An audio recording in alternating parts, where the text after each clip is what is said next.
something more than wildfire smoke must be in the air, because I've gotten more questions about circumcision in the last 2 months than I have in the last 16 years of helping people who are converting. Obviously, as you can imagine, this is one of the top fears of male conversion candidates. Rightfully so. But people don't really talk about it, and fear breeds in the dark. So let's get into the nitty-gritty details. Don't worry, this video discusses circumcision in a medical and religious context. There won't be any graphic images or descriptions. And because I'm a lawyer, this is not medical advice. Your rabbi and moil, who may or may not be a physician, are the people that you should ask your questions for your specific situation. My goal is simply to explain how this generally works. And you'll want to stay to the end because we even talk about prices. Hi, I'm Kochava. I'm a Jewish convert, and I've been helping people convert to Judaism since 2010 through my blog, buildingajewishlife.com. And if this video brings up any questions that you want to discuss with your rabbi, I have a free rabbi meeting prep sheet. It helps you organize your thoughts and prepare your questions in advance, so you can make the most of the conversation. You can get it free when you join my mailing list at the link down in the description below. So the first big question has to do with terminology. Circumcision generally has two names for English-speaking Jews: a brit milah, which is the Hebrew term, and a bris, which is the Ashkenazi Yiddish pronunciation of the word brit in brit milah. Brit actually means covenant. The milah is actually the circumcision part. You might have heard movies and TVs talking about going to a bris for a newborn Jewish baby. It's a very common word in American English. But there's actually a third word for circumcision, but we'll get into it down below. So is circumcision required? Yes, most conversions will require it. Orthodox conversions, definitely. In a conservative conversion, yes. In a Reform conversion, mostly, but sometimes not. The thing about Reform conversions is that they're specific to the rabbi involved. Each rabbi can basically make their own rules for their procedure. The Reform movement gives them suggestions, but there is no standard that they have to follow. So why? Can we be honest that this is a weird ritual? Not everything in Judaism makes logical sense to us. We trust that there is a reason, but it's okay to still be like, you know what, that's kind of weird. Doesn't make you any less Jewish. In fact, questioning things might make you more Jewish. So what's the source for this? It comes from Genesis, Bereshit 17, and I'll read directly from it. Genesis 17, verses 10 to 11. This is my covenant which you shall keep, between me and you and your offspring after you. Every male among you shall be circumcised. You shall circumcise the flesh of your foreskin, and it shall be the sign of the covenant between me and you. And then a little bit later in Genesis 17:12, God says, throughout your generations, every male among you who is 8 days old shall be circumcised. So that's the source of doing this at 8 days old, unless medical reasons intervene, but that is a completely different conversation about pikuach nefesh. And I'll link up above and down below if you want to find out what on earth pikuach nefesh is. And then right after that, we have Genesis 17:13. My covenant shall be in your flesh as an everlasting covenant. And there is even explicit textual support for requiring converts to get a circumcision. We see this in Exodus, Shmot, verse 12:48. If a stranger who resides with you would offer the Passover sacrifice to the Lord, all his males shall be circumcised. Then he may draw near to offer it, and he shall be as a native of the land. So brit milah, circumcision, is a commandment. It's a covenant, an agreement between the Jewish people and God, and it's supposed to have an element of identity to it. It's not about hazing or proving yourself. Like in many cultures, I knew I was going to trip over circumcision at least once in this video. That's a hard word to say 5 times fast. So in many other cultures, circumcision is used as a rite of passage, usually in the teenage years, and it's meant to prove your bravery and your strength. That's not the Jewish way of doing it. But that brings us over to the emotional side of circumcision. It is a difficult choice for many men. There is a reason why this is a rite of passage to prove your strength and courage, because you need strength and courage to do something like this. Men often feel nervous, scared, embarrassed, and vulnerable. And they also may not feel like they can talk to anyone about those feelings. That's normal. And it's unfortunate if you feel like you don't have anyone to talk about those feelings with, because they are completely normal. Why wouldn't you be scared and nervous and embarrassed and vulnerable? If anything, if you weren't, I would be worried. So none of this is about you being weak. You are about to undergo something that is deeply vulnerable and frightening. No one goes into any surgery without being at least a little frightened. It's such a vulnerable experience, and especially on such a vulnerable part of your body. But it can also be deeply meaningful. Many men have told me how meaningful it was for them. Remember, thousands and thousands and thousands of male converts have gone through this procedure before you. But it can be kind of easy to guilt yourself with, oh, well, little babies go through it, so it must be fine. Like, it's different when it's a baby. They have a much easier time having a circumcision. It is more serious when it's a grown-up.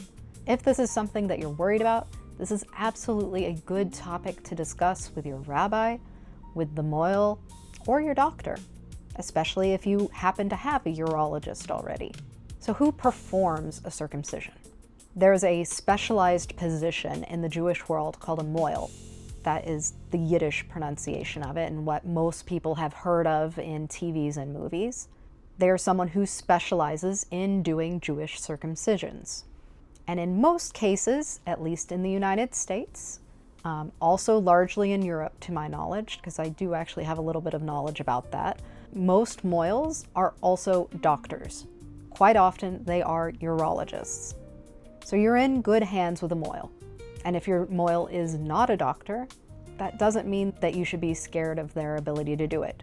They undergo really rigorous training programs. No one's just slapping up their shingle and saying, I'm a mohel now. They understand the importance and the fear that is around these procedures, and they do everything possible to try to earn your trust. It's possible that your community doesn't have a mohel and may have to bring someone in or you travel to them. That's pretty standard.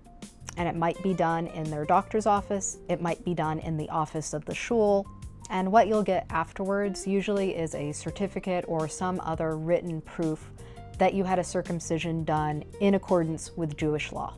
Do not lose this paperwork. Make a digital copy and put the original somewhere safe. The same place you would store your legal documents like passports or social security cards. So what if you're already circumcised? That is generally what I have experienced in my own work. I work primarily with Americans just because there's so many damn Americans in this world. And I actually haven't yet helped anyone through the process who wasn't circumcised. But I'm getting a lot of inquiries from them now. I guess getting on YouTube expanded my reach quite a bit. So if you're American, most American men until the most recent generation have been circumcised as a baby in a hospital when they were born. It was standard medical procedure until relatively recently. If you're not aware, there's been a big backlash to circumcision for babies in the last 10 to 20 years. So in those cases, there's actually 2 steps. The first one is you have to determine whether your circumcision is complete or not. Judaism requires a certain amount to be removed. Nearly all medical circumcisions accomplish that. But very rarely, there may be an incomplete circumcision that has a little bit extra that needs to be removed. I really think that's the worst position to be in, and why it's so important for me to bring this up here, because I cannot imagine the guy who has done all the research and is like, good, I'm already circumcised, we're all good. And then he gets checked and is like, oh no, you actually have to have surgery. Those are the people that I just want to warn you that this is a possibility that's out there. It's extremely unlikely, but the risk does exist, and you won't know until you know. So what do we do with circumcised people? We do hatafat dam brit, which translates basically to drawing the blood of the covenant. And what they do is they do a pinprick and draw 1 drop of blood. That's all you need, just 1 drop. It's like getting a finger stick by a nurse. So no, it's not as big a deal as surgery, but it's still worth being a little scared of. Like, seems perfectly normal to me.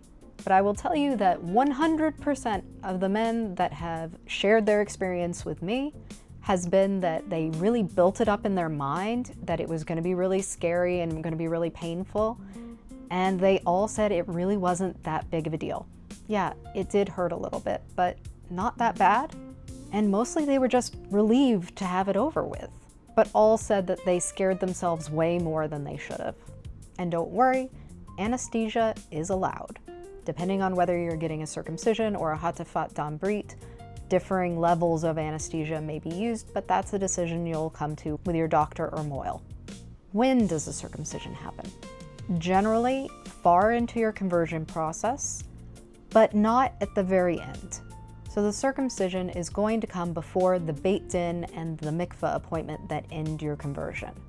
If they tell you that you are ready to get a circumcision, you are nearly done. They don't take that step lightly. If you're having a full circumcision, it's going to be at least probably 2 months before you're done, just because recovery usually takes somewhere between 4 and 6 weeks. And you have to be fully healed before you can go into the mikveh. That's just more of a medical consideration. Recovery time for the hatafat brit, the pricking, is basically immediate. So that can be done much closer to the mikveh and beit din. It seems that different rabbis have different ways of doing it. You can ask your rabbi how they prefer to approach it. Hello. What if you have a relevant medical condition? There are several things that could impact a circumcision, especially if you're having the full surgery. There are the very rare blood clotting disorders, which actually get mentioned in Jewish law. But nowadays we also have like blood thinners and diabetes that may not be very well managed. Both of those could impact your healing process. And of course there are others that could possibly be there, but that's a conversation to have with your doctor or mohel. In that case, you should have your doctor and the mohel on the same team. So how much is this going to cost you? Well, a hatafat brit is relatively cheap. I have seen them donated occasionally, doing it free for someone who was in a bad financial situation. But more frequently, I've seen it between $50 and $150, and either that's directly to the mohel or it may be phrased as a donation to the synagogue or another Jewish organization. But I would also suspect that the price may go up. You've seen this economy. Now, for a full circumcision, that's a very different story. The price can vary wildly. It depends on whether it's done in a doctor's office or a hospital, who performs it, whether it's a urologist or a specialty surgeon or someone else. Your location determines a lot, the anesthesia that's used, and whether your insurance covers any of the cost. If you're paying out of pocket in the United States, an adult circumcision surgery ranges between $1,000 and $5,000 according to prices on websites for doctors who do this. But if you're in this situation, you probably live in an area where this is more common, and your rabbi will know a lot more and may be able to arrange a certain discount or other ways of making it more financially feasible. Those of you out there who've had the full circumcision surgery as an adult, please drop your tips and tricks down in the comments section so this American can learn how to better help people in this situation. And also, I'd really love to hear prices for your hatafat brits or your circumcisions. Let's crowdsource this, y'all. And if this has gotten you curious about the steps in a Jewish conversion, watch this video next, The Ultimate Guide to a Jewish Conversion Step by Step. And remember that link down below where you can get the free rabbi meeting prep sheet when you join my mailing list.